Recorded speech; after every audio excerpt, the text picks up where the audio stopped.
Empieza a grabar. I'm getting your license plate for those who are not properly parked. Unless they have another one.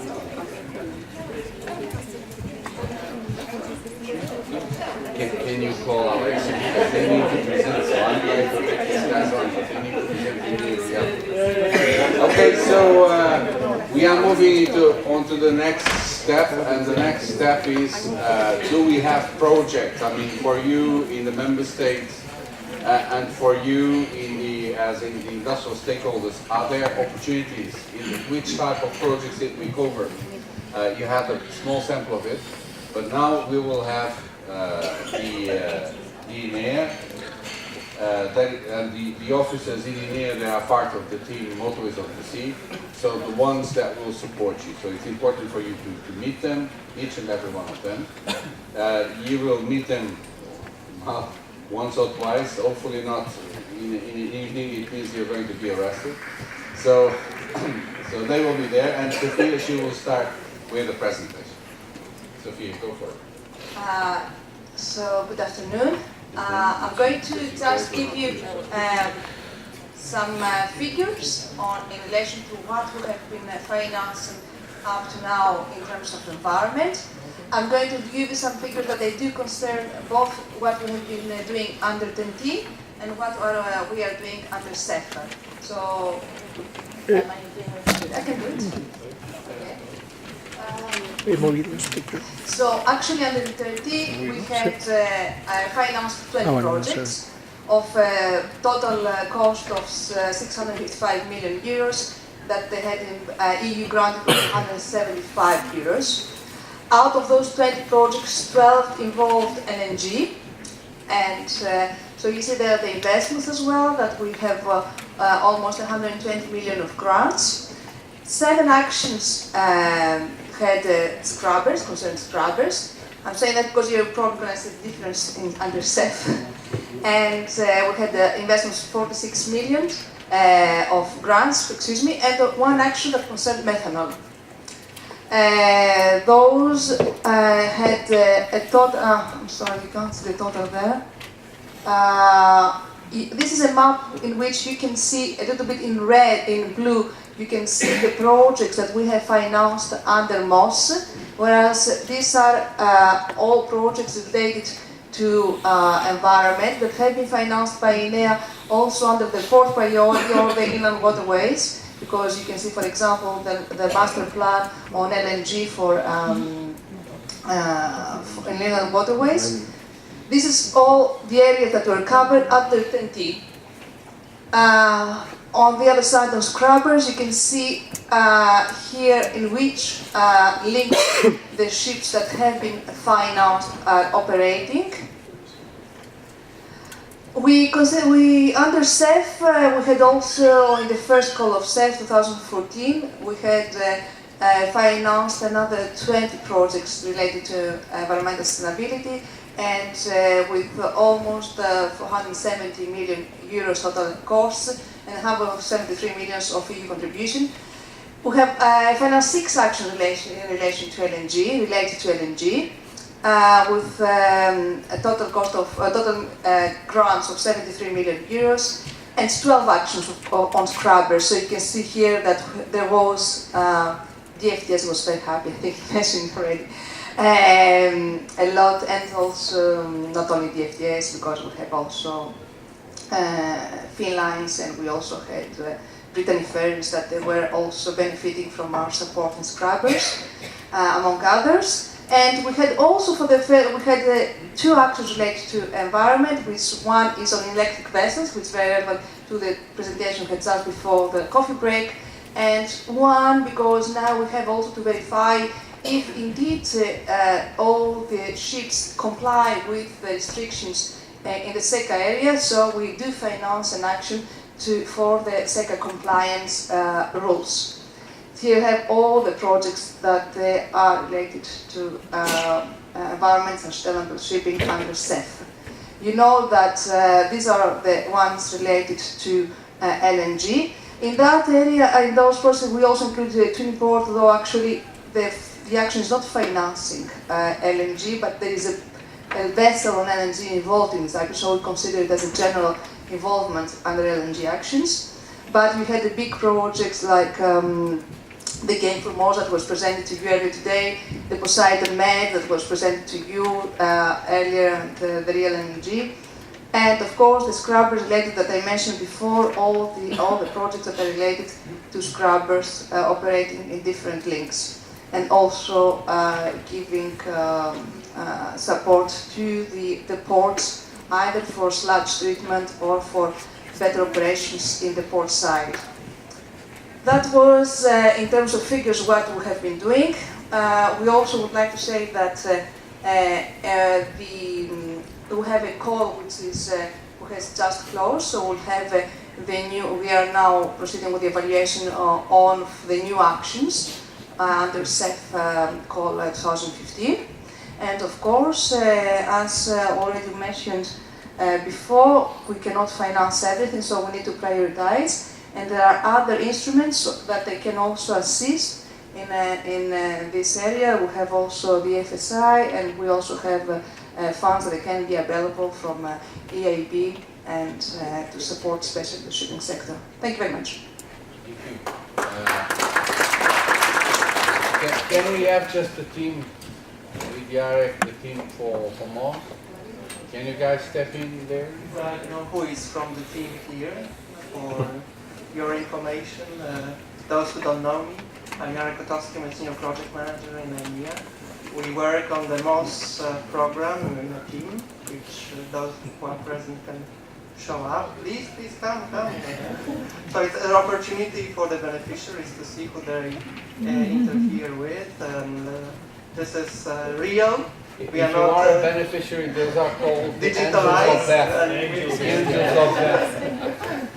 Yes. Angels. Charlie's angel. Yarek's angel.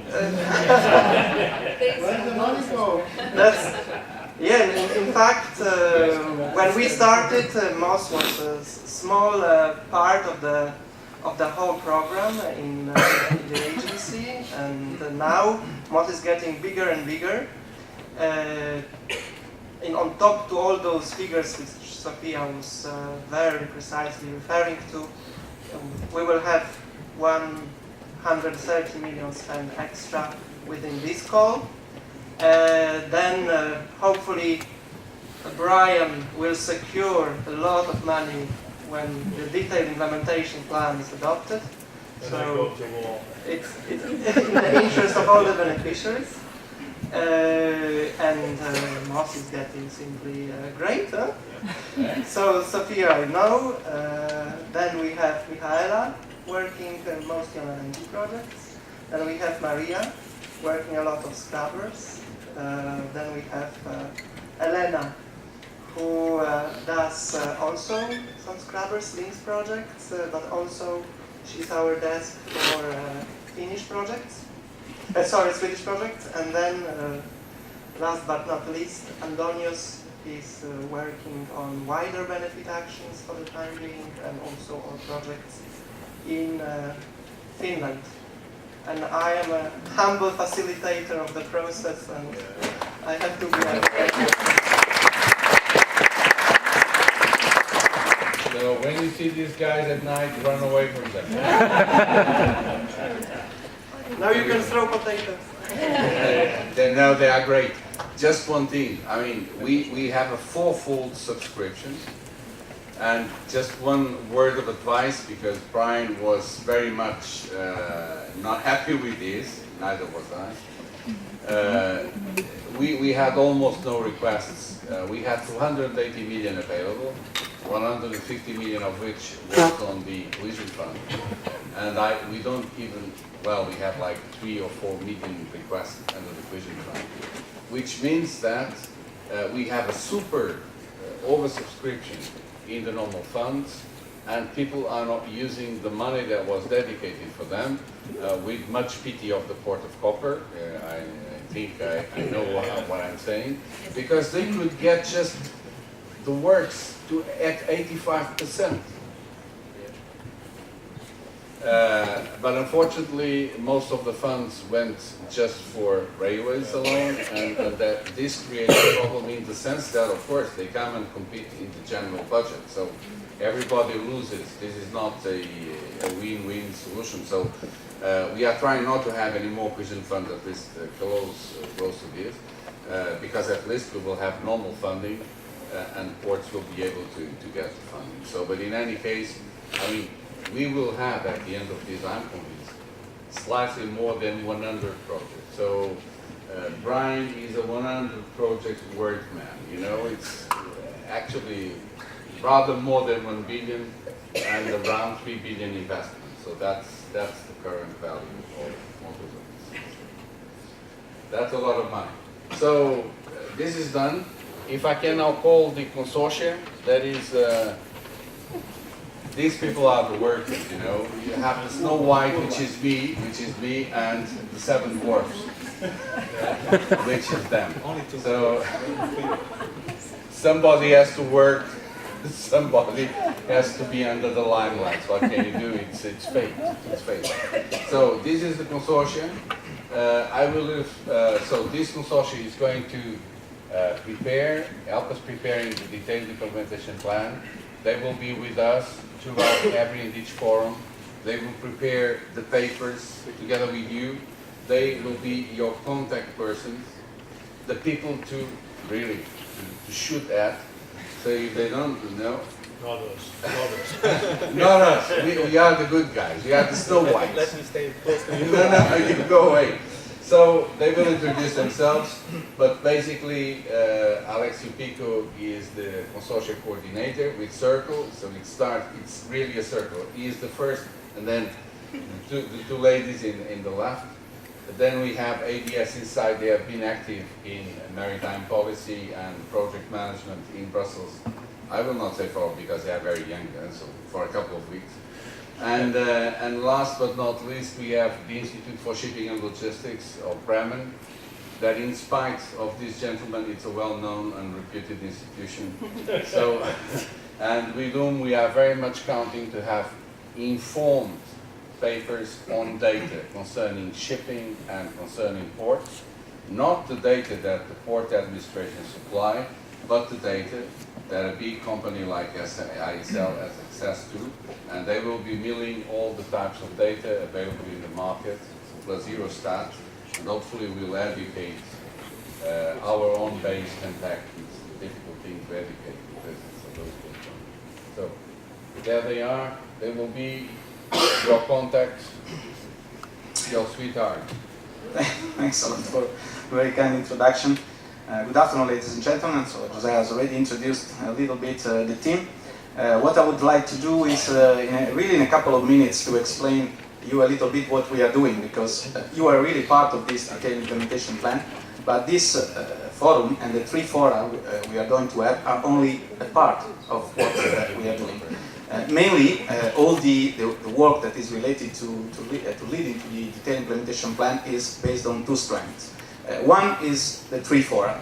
Today we have been discussing largely about environment, and really we need your structured contribution, and we will tell you how to do it a little bit later. And we will have effective maritime transfer integration into the door-to-door logistic chain next time, and horizontal elements like safety, security, and human element training in May.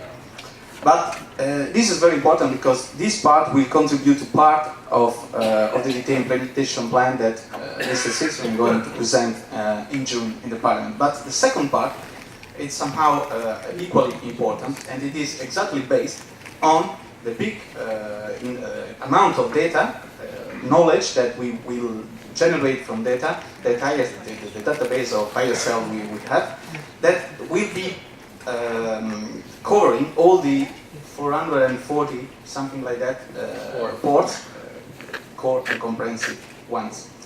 What we are doing and will be to build based on those data, and those data will also contribute to have a maritime educated version of the TEMTEC. We are going to build some KPIs from Motorway of the Sea.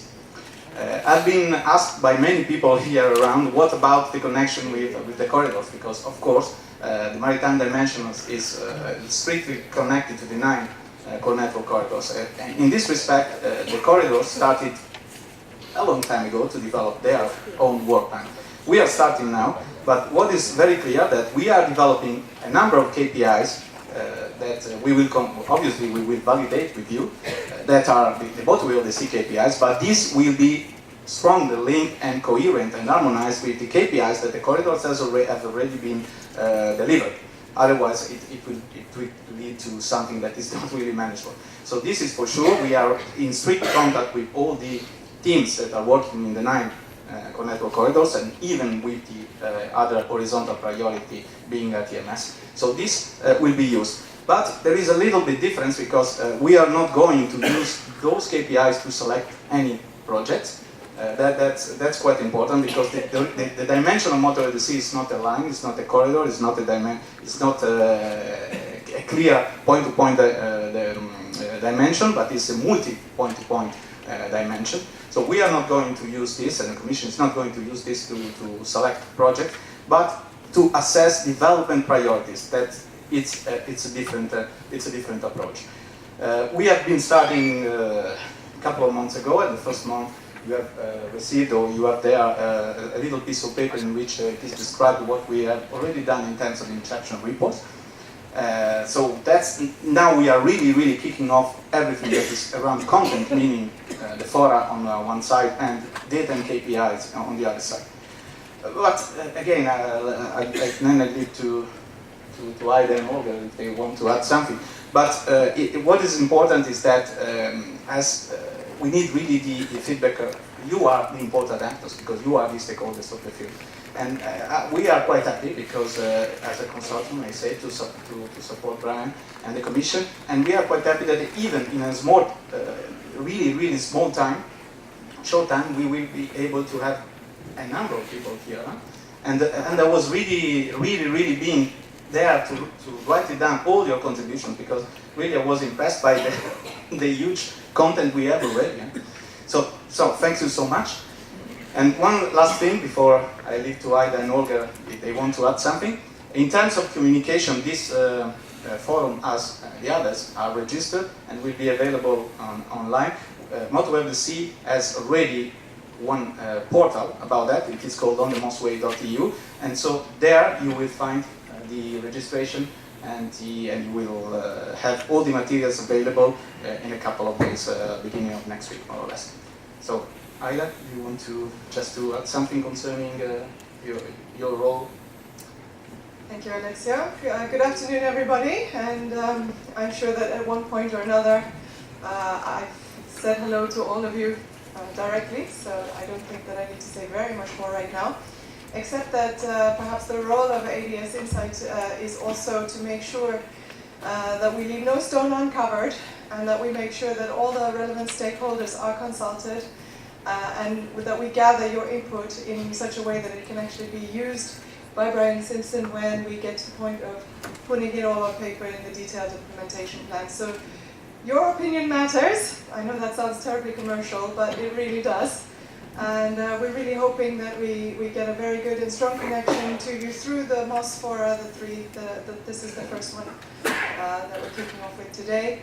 And then at any point, please, if you have any contributions that you'd like to make in writing or by phone or through a short 5-minute email exchange or whatever form you like, we're very happy to take your comments and your contributions on any of the topics that were covered here today in environment, but also the forthcoming topics as we progress towards June.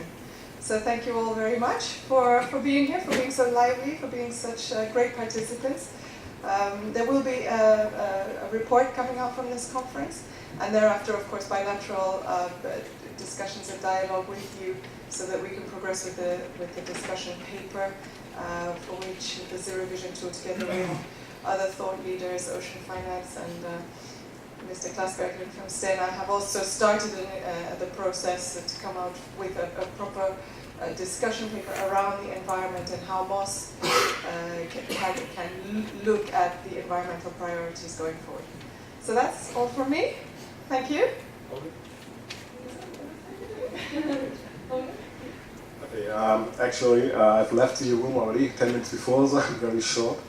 Yes, the ISL, Institute of Shipping Economics and Logistics, was founded in 1954.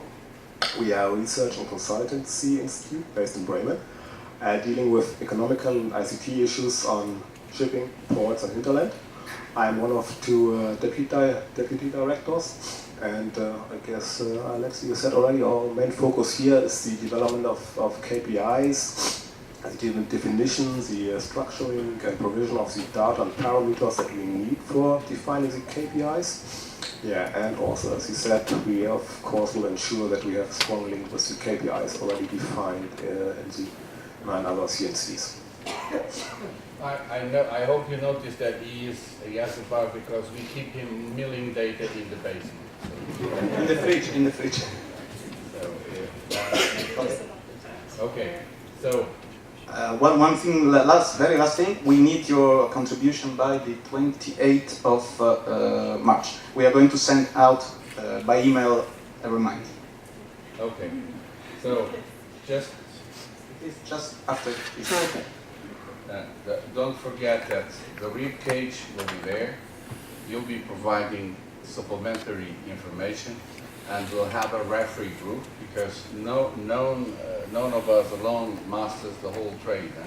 So that's why we need to have Klaes, Mr. Kittela from Partila, and Paul Woodall, Paul Cipriano, well, everybody. I will not quote each and every one of you, but you were not invited by accident. Sorry to tell you. So you will be invited, pushed to, that's why we are introducing them to you, to participate voluntarily on this. Okay, so I think this is the first of the 3 fora. It will end up in the Parliament with a detailed implementation plan. This is what the regulation was forcing us to do.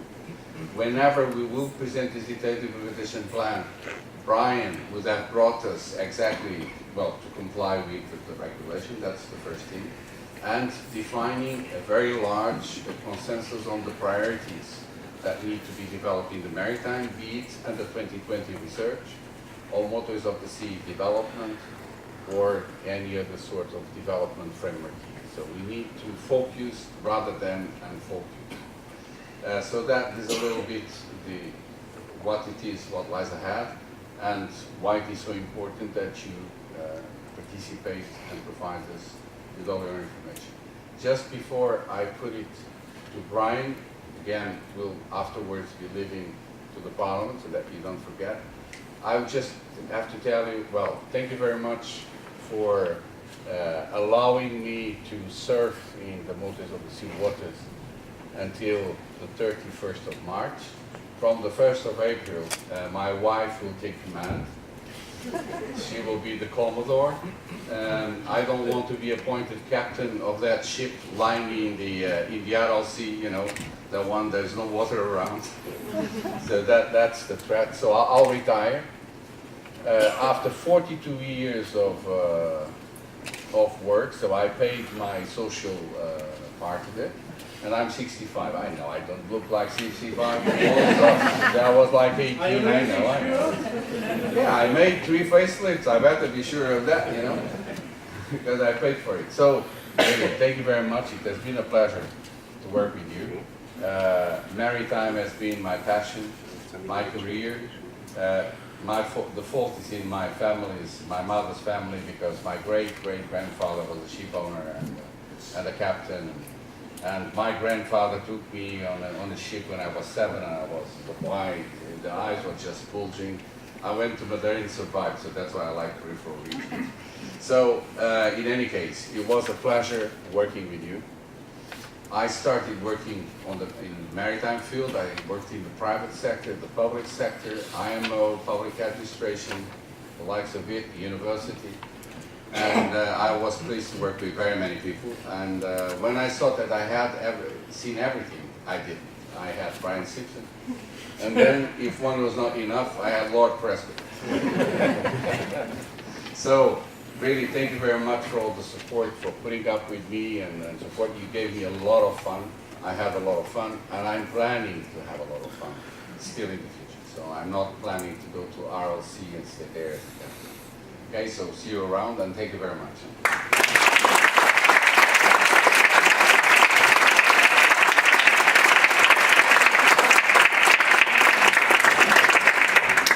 Right, but it just falls on me now to bring it all together.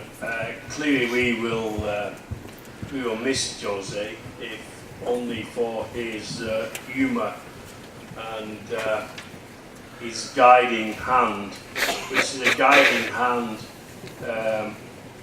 nurtured over many, many years. Not just, I've only been here 2 years as Motorways of the Sea, and we will miss him.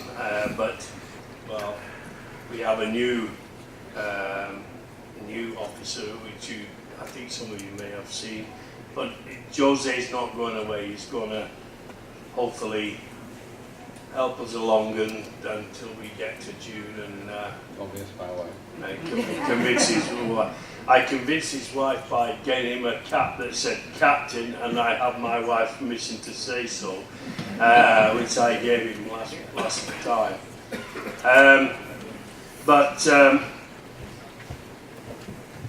We've had a good meeting today. It's the first of the 3, and we've had a good meeting on the environment today. I hope in about a month's time we will have just as good a meeting on the logistics, and then in May a good meeting on the human element, the safety, traffic management. Because I'll tell you, I do place a great deal of importance on the safety and traffic management, and I believe that we are not quite there with knowing what to do if something happened in a port, especially with the growth of cruise ships with something like 2,000-3,000 passengers. How do you cope in a port if you've 3 ships of 3,000 passengers and something goes wrong? Heaven forbid. But I think that we'll be looking at that in May, and looking at the logistics with the freight. I've always said we've never taken freight seriously as politicians, for the very good reason a container doesn't vote. But we've got to take freight seriously in the future, because it's our lifeblood, it's our trading and so forth. So I hope you've found it useful. As Jose said, by all means feed in your comments, however bizarre.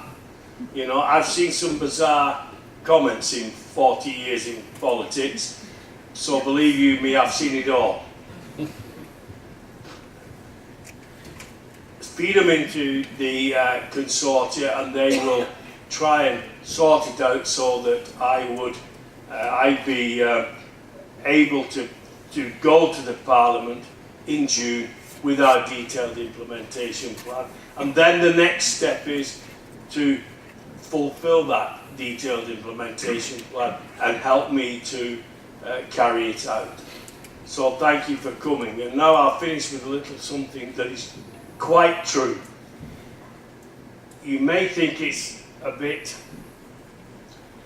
bizarre, but this is true. 2 weeks ago, I went to visit Windsor Castle. Now, the Queen was in residence, but I wasn't visiting the Queen. I went to visit Windsor Castle, and the beautiful historic monument that Windsor Castle is, built by the Normans, 1066 and so forth.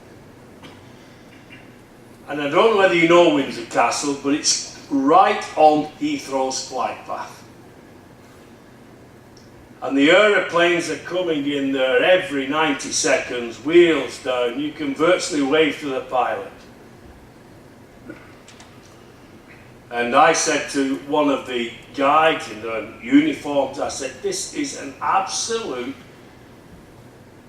gem of a paradise for aircraft spotters. They must love it here.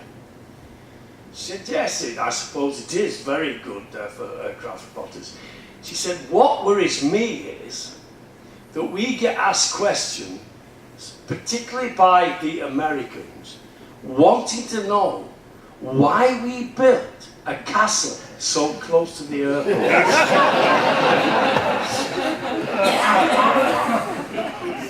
And I swear blind that is, and me and my wife stood there, gaping my thoughts. She said, it is true. They asked us that very question. So, enjoy the day. John, do you want to say something? Yes, probably as the newest member of this group, I'd like to say it was a tremendous experience meeting you, Joseph. You came over as a ray of sunshine, European sunshine, which isn't very popular in the United Kingdom from time to time. You came with common sense, you came with commitment, you came with more than your share of passion, but most of all, a good share of humour. You showed that there is a positive way of acting as a number of countries together in this European. Now, Brian and I fought against going to the common market, but we're back here now so many years ago because the world has changed, it's global. And you know, if it's got people like yourself, which are working in a commission, making these kind of decisions, Jose, I have to say I'm really pleased to be involved with somebody like yourself. But I've learned what your secret is. Apparently somebody in our team realised that you like black pudding. Does anybody know what black pudding is?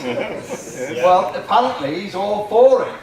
And so Ian over there, when we had our first conference when you came across, I had to present you with this damn big black pudding. And it obviously was a craze, and you've been getting it, and we've now brought you something from Scotland, which is always different, of course, really, but leaving that aside. Any Scots in the audience? I won't move on then. So, basically, white pudding. Okay. So it was different, like you've been different. And like Brian said to I, we've been good friends. It was one that very much attracted to me, what Brian was doing. But just that little story on the Queen, let you tell me mine. I'm not a monarchist, and I was invited to attend the Silver Jubilee of the Queen in my constituency. And I said, I'm not coming, I am not a monarchist, though I know people enjoy and respect monarchy. You've got to come, John. She's only meeting the 3 members of Parliament. So I said, all right, I'm coming, but I'm not bowing.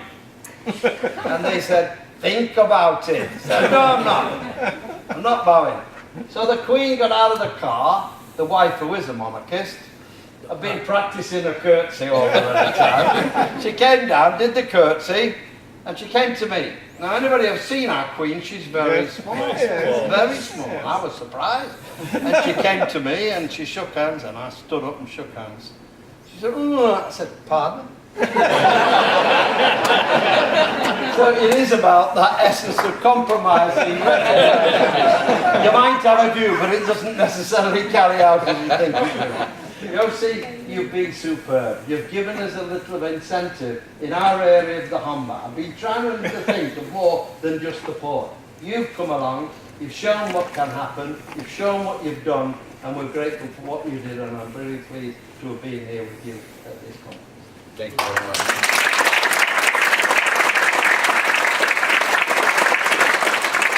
Well, this is what being a civil servant, European civil servant is. That's what I am. I hope you don't find me too bureaucratic. I'll be pestering you for a couple of weeks more. Maybe some years. Okay, thank you very much.